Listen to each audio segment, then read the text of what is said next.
오늘 사도행전 4장 36절 37절 말씀을 가지고 바나바 신앙의 축복이라는 제목으로 우리 같이 하나님의 말씀을 나누고자 합니다. 어느 무더운 여름날이었어요. 미국의 메릴랜드 주의 한 마을에 아주 남루한 복장을 입은 서적 외판원 청년이 더위와 굶주림에 지쳐 있었습니다. 마을 입구에 한 허름한 집을 찾아가서 노크를 합니다. 계십니까? 그랬더니 한 소녀가 그 집에서 나와요. 아유, 저희는 책을 살 수 있는 형편이 안 됩니다. 우리는 책을 살 수 없습니다. 아닙니다. 제가 지금 책을 팔러 온 것이 아니라 너무나 덥고 너무나 목이 마르고 배가 고픈데 혹시 저를 위해서 우유 한 잔을 주실 수 있겠습니까? 그 소녀가 들어가서 우유 한 잔을 가져다가 그 책을 파는 외판원에게, 청년에게 그 한 잔을 줬어요. 그 한 잔을 시원하게 마시고 이 청년이 그 소녀에게 물어옵니다. 너무나 감사해서 그런데 이름이라도 알고 가고 싶습니다. 소녀가 이름을 알려주자 자기 수첩에 이름을 적어서 갔어요. 그렇게 시간이 20년이 흘렀습니다. 메릴랜드 병원에 한 중환자가 실려왔어요. 그때의 이 병원장의 이름은 하워드 켈리 박사라는 이분이 병원장을 하고 있을 때입니다. 의사들을 총동원해서 이 환자를 살려냈어요. 그런데 문제는 이때부터입니다. 이 한 여성이 와서 치료를 다 받았는데요, 치료비를 낼 돈이 없는 거예요. 치료비가 1만 달러가 넘게 나온 거예요. 어떻게 하면 좋지? 치료를 받고 한숨을 퍽퍽 쉬고 있는데 그 치료비 명세서 뒤쪽에 한 편지 같은 것이 한 줄이 써 있었어요. 거기에는 이렇게 써 있었습니다. 20년 전에 저에게 대접한 우유 한 잔이 치료비입니다. 여러분, 남을 대접하는 사람이 축복을 받고 남을 대접하는 사람이 보상을 받게 되게 된다는 것이, 사람들이 다 다양한 인생을 살아가요. 우리 여기에 모인 사람도 다 각자의 인생을 살아갑니다. 그러나 막상 그 사람들의 삶을 구체적으로 나눠보면요, 크게 두 가지로 나눠볼 수가 있어요. 먼저는 채권자형의 삶을 살아가는 사람도 있습니다. 이 사람들은요, 모든 것이 당연해요. 내가 그렇게 받을 권리가 있다고 생각해요. 그냥 받아도 당연하고, 존경받아도 당연하고, 칭찬받아도 당연하고, 다 당연한 사람이에요. 또한 두 번째 사람이 있습니다. 그 사람은 채무자형의 사람들이에요.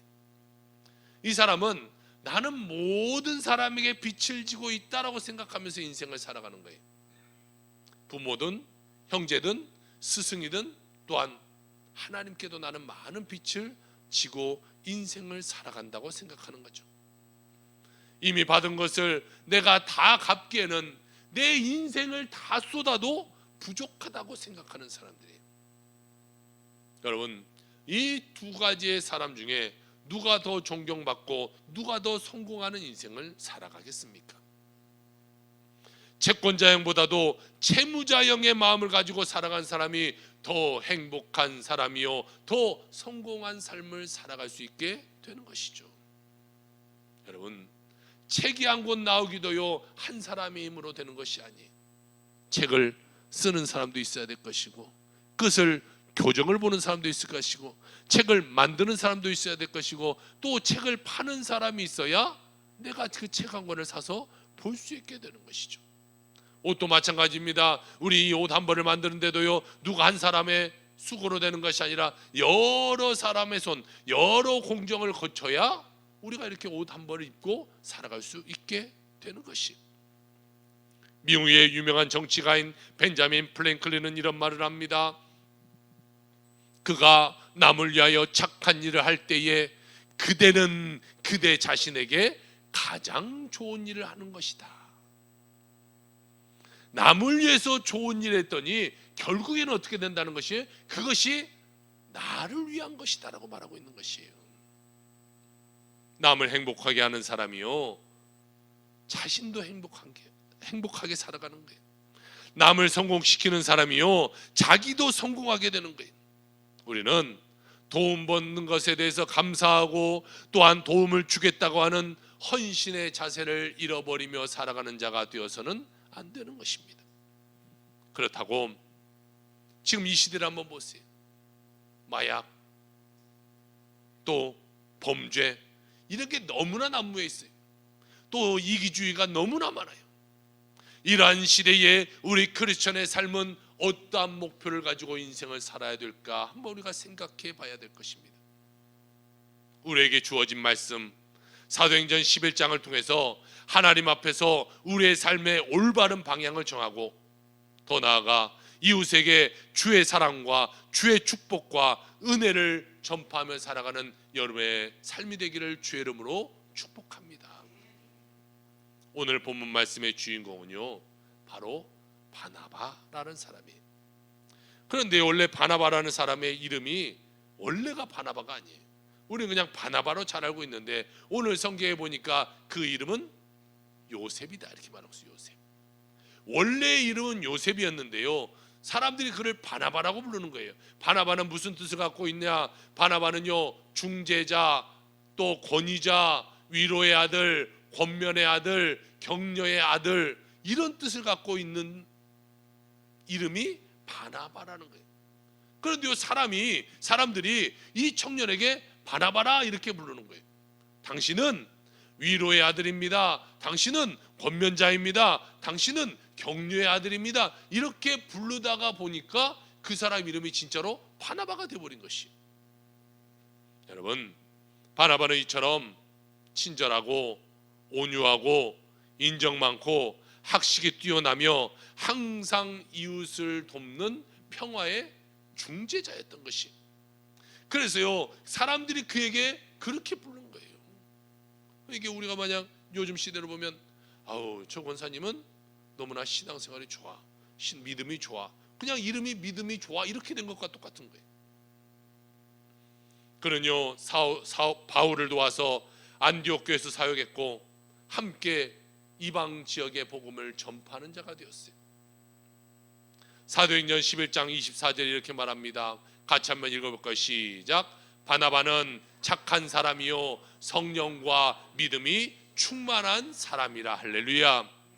그는 사람들에게 착한 사람이라고 불렸고 성령과 믿음이 충만한 사람이었고 또 사람들이 그를 사도다 이렇게 불렀어요. 1차 전도 여행 후에 그는 바울과 헤어지게 되고요 바나바와 마가와 함께 구브로라는 땅에 가서 복음을 전하기 시작해요. 복음만 전한 것이 아니라 그 구브로 교회를 세웠고 또 끝까지 그는 복음을 전하다가 순교한 사람이 되었다라고 전해지고 있어요. 이러한 바나바의 신앙을 보면서 우리는 교훈을 받는 것이고 또한 감동을 받게 되는 것입니다. 그래서 오늘 여러분과 또 본문을 통해서 바나바가 도대체 어떠한 신앙을 가지고 있길래 그러한 축복을 받았는가, 그 신앙의 비결을 같이 한번 나눠보면서 말씀을 전하고자 합니다. 첫 번째는요 바나바는 헌신의 신앙을 갖고 있었다는 것이에요. 바나바는 자신의 재산을 다 팔아서 하나님께 드릴 정도로 헌신의 신앙을 갖고 있었어요. 오늘 사도행전 4장 36절 37절을 보니까요 구브로에서 난 레위족 사람이 있으니 이름은 요셉이라. 사도들이 일컬어 바나바 번역하면 위로의 아들이라 하니 그가 밭이 있음에 팔아 그 값을 가지고 사도들의 발 앞에 두니라 이렇게 말씀하고 있어요. 바나바는요 이 구브로 섬에 광활한 땅을 가지고 있던 아주 소문난 재벌이었어요. 그런데 바나바가 하나님의 은혜를 받았어요. 성령의 충만을 받았어요. 그러니까요 물질을 가지고 그가 더 이상 떵떵거리며 살고 싶지 않았어요. 그래서 그걸 어떻게 하냐, 이 소유를 다 팔아가지고 하나님께 그냥 바쳐버렸어요. 여러분 생각해 보세요. 당신은 농경사회예요. 농경사회에서 자기가 농작할 이 땅을 팔아서 하나님께 바쳤다는 것은요 다시는 난 농사를 짓지 않겠다라는 거예요. 다시 말해 나는 육신을 위해 살지 않고 오직 영혼을 구원하는 일에 하나님의 사업을 위해서 내 목숨 바쳐 살겠다라고 그는 생각하면서 그 모든 것을 팔아서 하나님께 드리는 존재가 되었다는 것이. 마태복음 6장 21절에 보니까요, 내 보물이 있는 곳에 내 마음도 있느니라 이렇게 말하고 있어요. 여러분, 우리가 마음이 있는 곳에 물질을 써요. 한번 생각해 보세요. 골프를 친 사람은요, 물질 어디다 쓰겠어요? 골프 치는 데 쓰죠. 홈마 별 5개 나오면 그거 사야잖아요. 또 어디 필드가 좋더라 거기 가봐야 되잖아요. 다른 데는 아끼더라도 거기는 써요. 또 자전거를 좋아하는 사람 보세요. 자전거 한 대 막 1,000만 원, 2,000만 원짜리 사서 타고 다녀요. 다른 데는 뭐 먹는 데는 잘 안 쓰고 입는 데는 잘 안 쓰지만 자기가 관심 있는 데는요 물질을 쓰는 거예요. 그러면 한번 따져봅시다. 내가 하나님을 믿는데요, 나는 입으로만 하나님을 믿어요. 이런 자가 하나님을 진짜로 믿는다고 할 수 있을까요? 내가 내 자녀를 사랑해요. 그런데 내 자녀에게 물질을 쓰지 않아요. 먹을 것도 사주지 않고 옷도 사주지 않고 아무 투자를 하지 않아요. 그러면서 내가 입으로만 내 자녀 사랑해요 사랑해요. 그게 사랑이겠어요? 자녀를 사랑하면요 무엇을 그 자녀에게 준들 아깝지 않게 되게 되는 것이죠. 자녀에게 옷 사주고 먹을 것 사주는데 그것이 뭐가 아깝겠어요?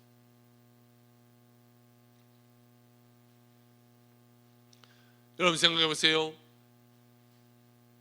옆집 자녀가 내 자녀보다 훨씬 공부도 잘하고 더 예쁘고 잘생겼고 더 모든 것에 뛰어나요. 그런다고 해서 그 자녀에게 내가 내 물질을 씁니까? 그렇지 않잖아요. 그보다 못났지만 내 자녀에게 물질을 씁니다. 왜요? 사랑하니까. 우리가 하나님을 사랑한다면요 입으로만 사랑해서는 안 되는 것이고, 내가 하나님께 물질을 드려 사랑할 줄 아는 자가 되어야 그가 진짜 하나님을 사랑한다고 말할 수 있지 않겠냐라는 것이죠. 우리는 하나님 앞에 헌신하는 자가 되어야 돼요. 그리고 하나님을 섬기는 자가 되어야 되는 것입니다. 통계에 하면요 자신이 크리스천이다 이렇게 말하는 사람들을요 조사해 봤어요. 그 사람들에게 당신은 예배를 어떻게 참석합니까? 라고 물어봤어요. 그랬더니 주일 예배에 참석합니다 라고 말한 사람은요 78.9%. 그러니까 10명 중 예수 믿는 사람 10명 중 8명은 주일 예배에 참석한대요. 그 수요 예배에 참석한 자는 24%, 새벽 예배는 13%. 우리 교회는 조금 이 상황이 다른 것 같아요. 우리 교회는 이 새벽 예배가 더 많이 나오고 있어요.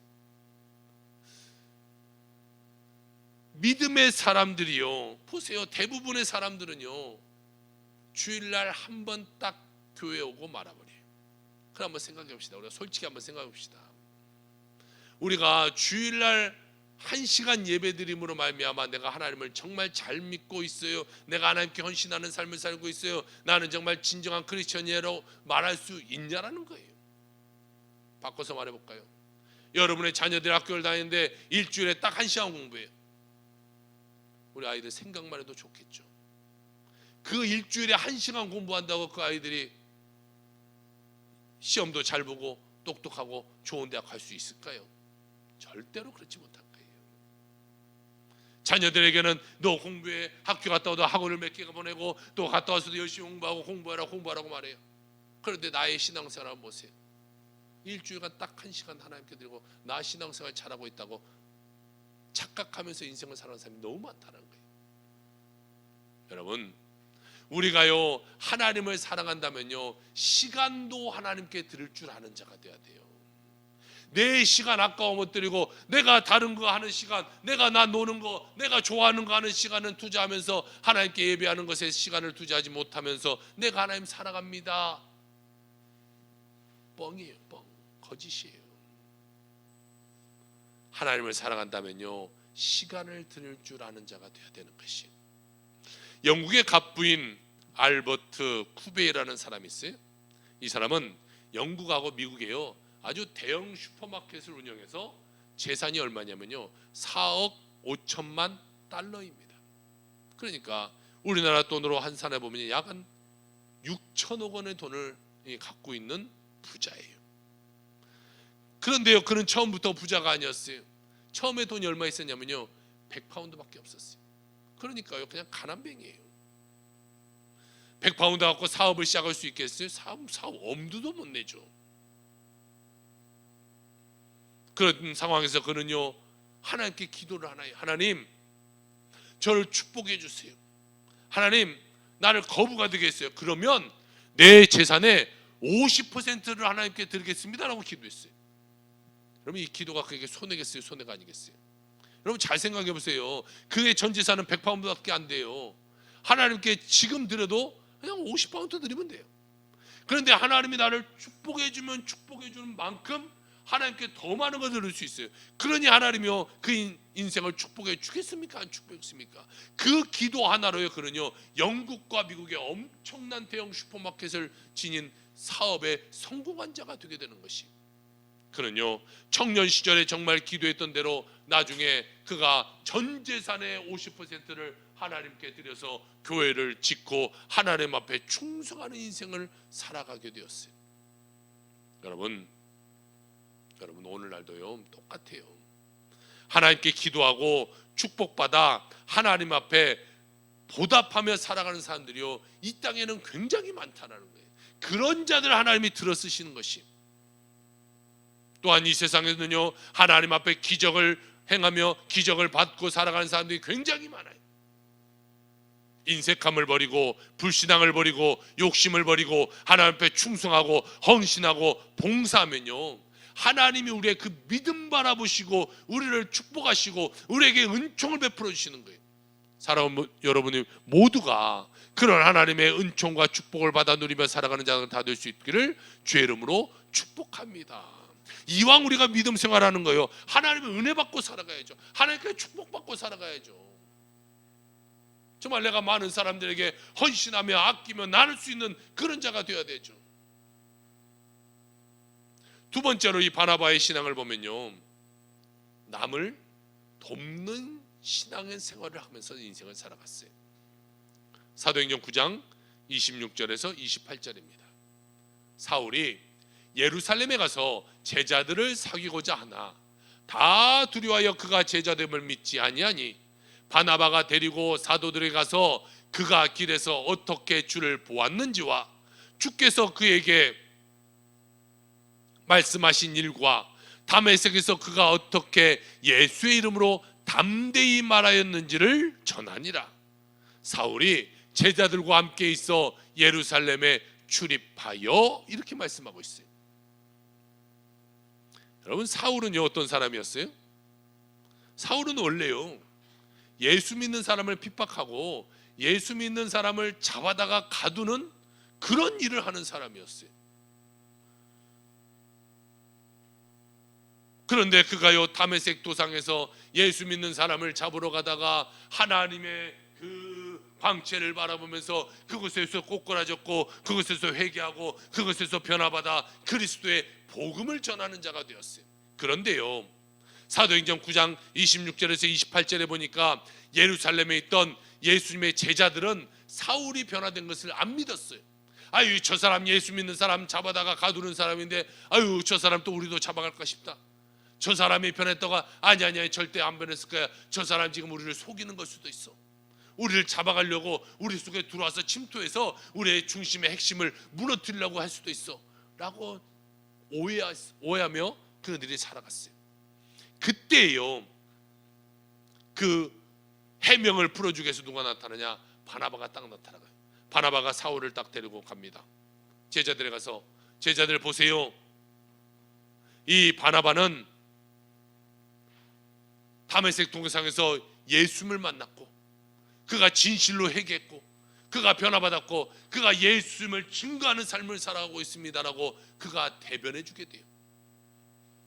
바나바는 사울의 좋은 점을 보고 그를 믿어줬을 뿐만이 아니라요, 그가 사역할 수 있는 길을 열어준 거예요.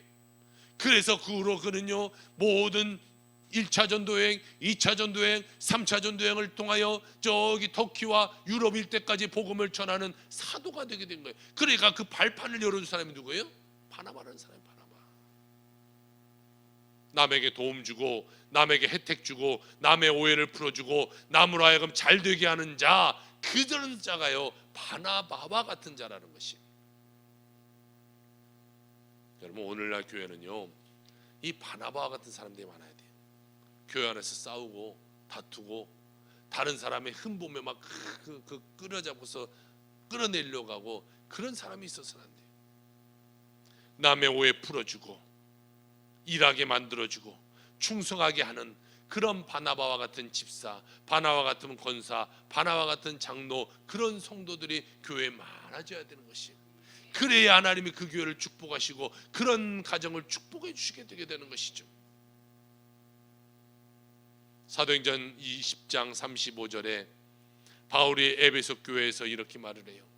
범사에 여러분에게 모본을 보여준 바와 같이 수고하여 약한 사람들을 돕고 또 주 예수의 친히 말씀하신 바 주는 것이 받는 것보다 복이 있다 하심을 기억해야 할지니라. 할렐루야.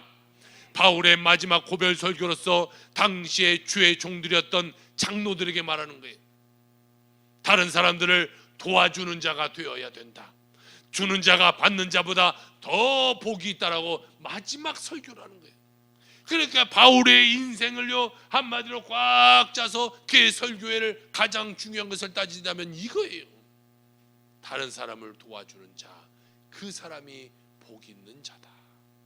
그래서요 그는 자기의 목숨을 내걸고 전도행하면서 몇 번의 죽을 고비를 넘기면서도 주의 복음의 사역을 감당하지 않습니까? 왜? 복음을 전하는 삶이 자기가 갖고 있는 가장 복을 전하는 삶이었다고 생각했기 때문에 그랬어요.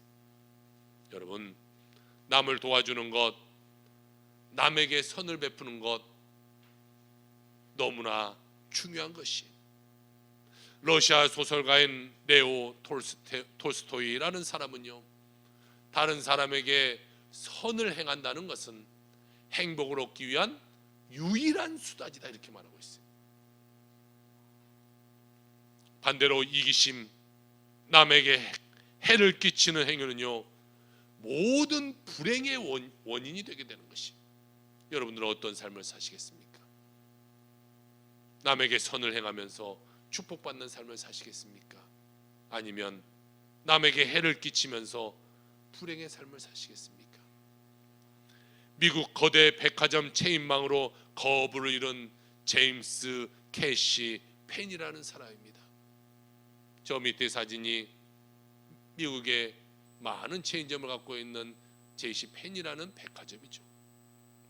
그는 은퇴한 후에 사회사업재단을 만들어서 많은 일을 했어요.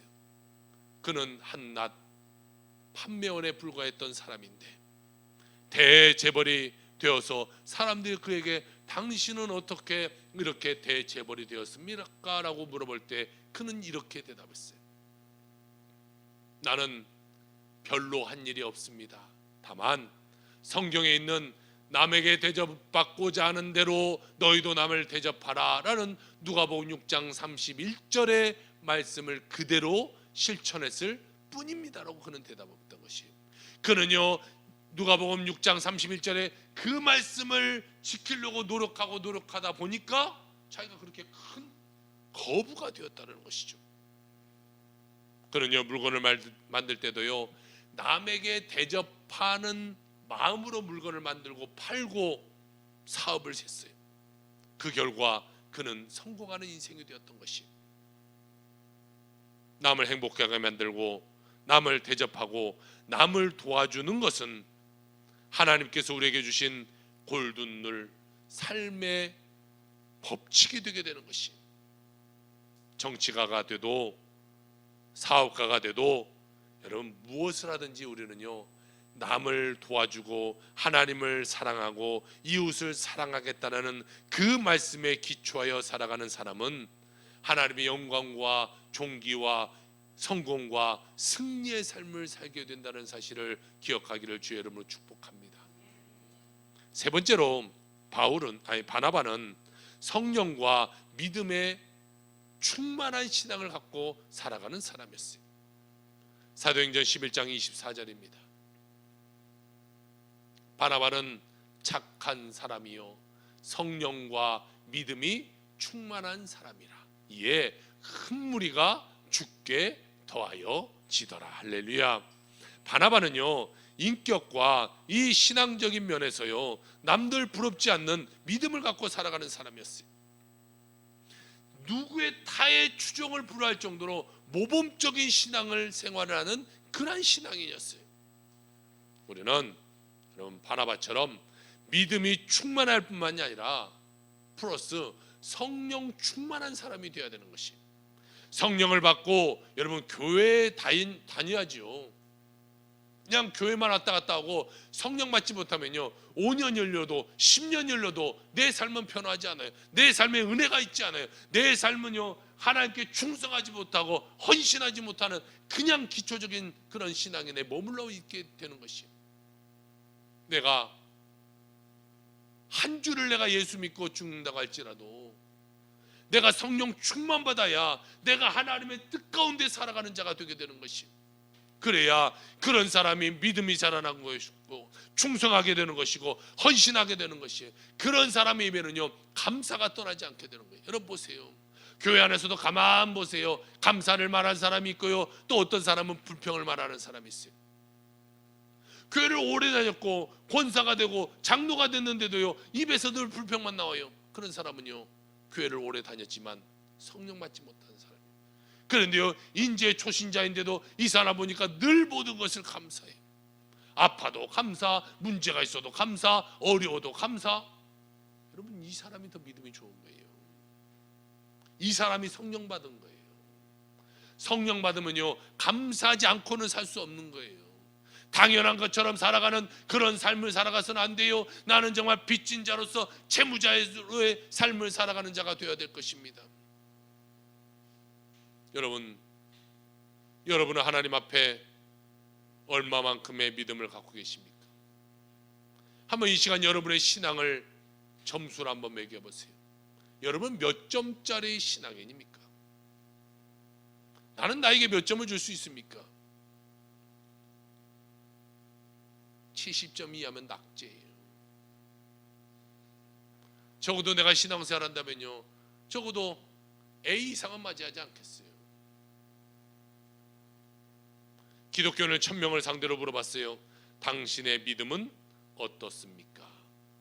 그랬더니요 제 믿음은 아주 좋습니다 라고 말한 사람은요 44%. 그냥 보통 저는 잘 믿음이 좋지 않아요 라고 말한 사람들이 56%.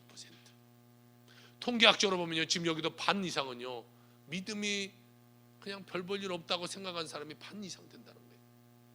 우리가 이렇게 신앙생활에서요 우리가 어떻게 이 한국 사회를 변화시키고 우리가 어떻게 믿음으로 5대 때를 변화시키는 사람이 되겠냐라는 것이에요.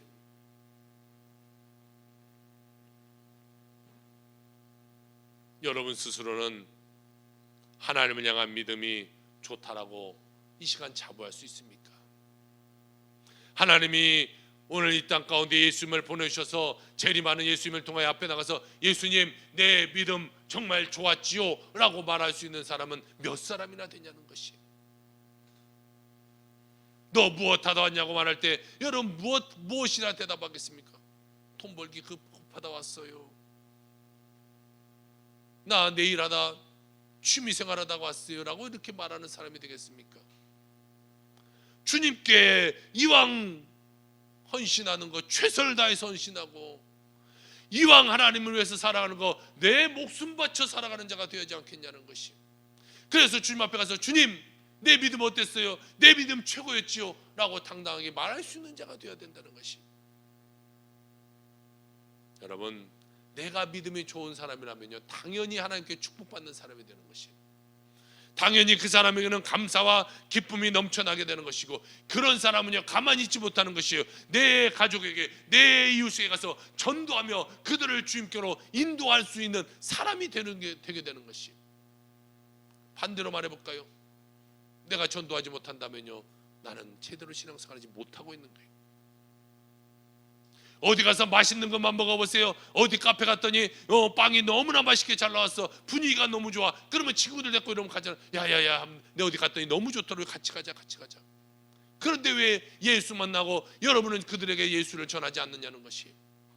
왜 내가 만난 예수, 내가 감격한 예수, 나를 치료한 예수, 나를 변화시켜진 예수를 왜 전하지 않고 살아갔냐는 것이에요. 내가 예수님을 그만큼 사랑하지 않기 때문에 그래요. 내가 예수님께 그렇게 헌신하지 않기 때문에 그래요. 축복받은 사람은요, 전도하지 않고는 견딜 수가 없는 거예요. 한 청년이 콘크리트 강도 측정 기사로 일을 했을 때입니다. 그렇게 건물을 측정하고 있는데 갑자기 가건물이었던 건물이 그 측정하는 사람들 앞으로 쏟아졌어요. 건물 높이가 37m, 37m의 건물이 그 한 열댓 명의 사람들에게 쏟아져 버렸어요. 그러니까 사람들이 다 깔려버렸어요. 깔려서 이제 나는 죽었구나 생각하고 있을 때 구살생으로 그 청년이 구출을 받게 돼요. 그런데요, 여러분 생각해 보세요. 건물 38m의 높이가 쏟아졌는데 거기서 구출해 나왔다고 해서 그 사람이 멀쩡했겠어요? 얼굴이 찢어졌어요. 이빨은 다, 이가 다 빠져버리고 턱뼈가 다 부러져 버리고 뭐 온몸이 성한 데가 어디 있겠어요? 그가 응급실에 실려왔는데요, 병원장이 이렇게 보더니 아유 가망 없습니다 이렇게 말할 정도로 그 상태가 좋지 않았어요. 그러다가 이 청년도 나에게는 소망이 없구나 라고 생각하다가 진찰권을 자기에게 주어졌는데 진찰권 뒤에 있는 한 글을 보게 되는데 거기는 이런 글이 쓰여져 있어요. 하나님이 세상을 이처럼 사랑하사 독생자를 주셨으니 이는 저를 믿는 자마다 멸망치 않고 영생을 얻게 하려 하심이라. 할렐루야. 그 위기 속에서, 그 아픔 속에서, 그 고통 속에서 그 청년이 글을 보다가 영생을 얻는다 이 말이 가슴속에 팍 와닿는 거예요. 영생을 얻는다, 영생을. 그리고 지나간 자기의 어릴 적 시절이 쫙 생각나게 돼요. 초등학교 다닐 때 친구가 와서 친구야 교회 가자 예수 믿자라고 말할 때 야, 이 교회는 무슨 교회를 가, 너 나가. 나는 교회 가지 않을 거야. 뭔 예수를 믿어. 나는 내 주먹 믿고 살 거야. 나 의지하며 살 거야 라고 말했던 자신의 모습이 생각나요. 하나님, 그때는 내가 하나님이 필요 없다고 말했지만 지금은 하나님, 내가 하나님의 도우심이 간절히 필요할 때입니다. 하나님, 나를 도와주옵소서. 하나님, 내가 영생 얻어야 됩니다. 이대로 죽을 수 없습니다. 하나님, 나에게 기름 부어 주옵소서. 자기도 모르게 이렇게 중얼거리면서 그는 하나님 앞에 회개 기도를 올렸어요. 병원의 치료가 끝났습니다. 그래도 멀쩡하지 못한 사람이니까 일을 할 수가 없어요. 회사에서 밀린 노임과 치료비를 받고 퇴직하게 됩니다. 그 길로 고향으로 내려가 이 교회를 찾아갔어요. 그는 그때부터 새벽 예배를 나가기 시작한 거예요. 새벽 예배를 왜 나가냐면 처음에는 새벽 예배를 나가는 날은 몸이 안 아픈 거예요, 희한하게. 그런데 안 나간 날은 아파요. 그러니까 처음에는요, 몸 안 아프려고 새벽 예배 나간 거예요. 그렇게 하루, 이틀, 1년 쌓이다 보니까요, 언젠가 자기도 모르게 이 육체적인 아픔이 사라져버린 거예요. 그가 회복되기 시작했어요. 나는 농사를 지어야겠다 마음을 먹고 농산일을 하고 있는데요, 그만 사고로 다리를 다쳐버렸어요. 여러분 보세요. 얼굴도 엉망진창이죠. 온몸도 다 부러졌던 사람이죠. 그런데 이제 다리까지 또 다치다 보니까요, 나는 이제는 아무것도 할 수 없구나, 나는 폐인이 되어버렸구나 라고 생각했어요. 나는 더 이상 재기할 수 없는 사람이라고 생각했어요. 하나님, 내 인생이 이렇게 끝납니까? 하나님, 나 어떻게 하면 좋습니까? 저를 좀 도와주세요. 저를 좀 도와주세요. 하나님, 어차피 내가 죽을 목숨인데 이왕 하나님, 나 구원받아 천국 가게 하여 주옵소서. 그가요 진실되게 회개하는 심정으로 그가 금식하며 3일을 금식하며 기도했어요. 하나님, 나를 도와주세요. 하나님, 나를 붙잡아 주세요. 3일이 그렇게 금식하면서 지나갑니다. 아주 고통스럽고 아프던 다리가요 3일 금식 기도하고 났더니 말끔하게 사라져버린 거예요. 그가 다시 걷게 되었어요. 절망적인 상황, 고통스러운 상황에서 그는요 성령의 불을 받자 그가 고통스러운 아픔과 질병에서 깨끗하게 고침을 받게 된 것입니다. 사랑하는 성도 여러분, 성령 충만 받으면요 모든 병은 반드시 떠나가게 되어 있어요. 성령 충만 받으면요 하나님 우리에게 믿음을 더해주게 되었어요. 성령 충만 받으면요 하나님 우리 인생을 다시금 출발하게 만들어 주시는 것입니다. 여러분, 하나님을 의탁하세요. 하나님을 믿으세요. 그리고 하나님을 따라가세요. 이왕 예수 믿는 거 목숨 걸고 예수님 믿으세요. 이왕 예수 믿는 거 물질을 들여서 예수를 믿고 시간을 들여서 예수 믿고 성령 충만 받아서 예수 믿는 사람이 되길 주로 부탁드립니다. 그냥 들러리의 신앙생활 하지 마세요. 지금이라도 늦지 않았어요. 다시 출발하세요. 다시 믿음의 선상에 서세요. 우리 인생은요 다 하나님의 섭리 가운데 있다는 것을 우리가 생각해야 돼요.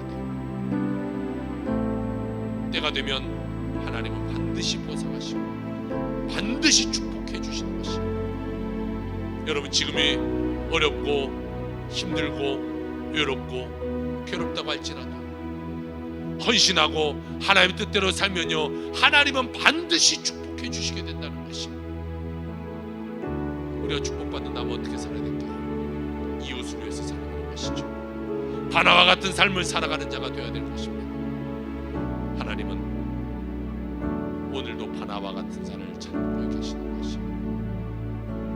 하나님께 회개하고 하나님께 목숨 걸고 하나님께 모든 것을 다 드릴 줄 아는 그런 자를 찾고 계시는 것입니다. 여러분 모두가 바나와 같은 신앙을 간직함으로 축복받아 남을 도와주며 살아가는 믿음의 사람들이 다 되시기를 주의 이름으로 축원합니다. 기도합시다. 사랑의 하나님,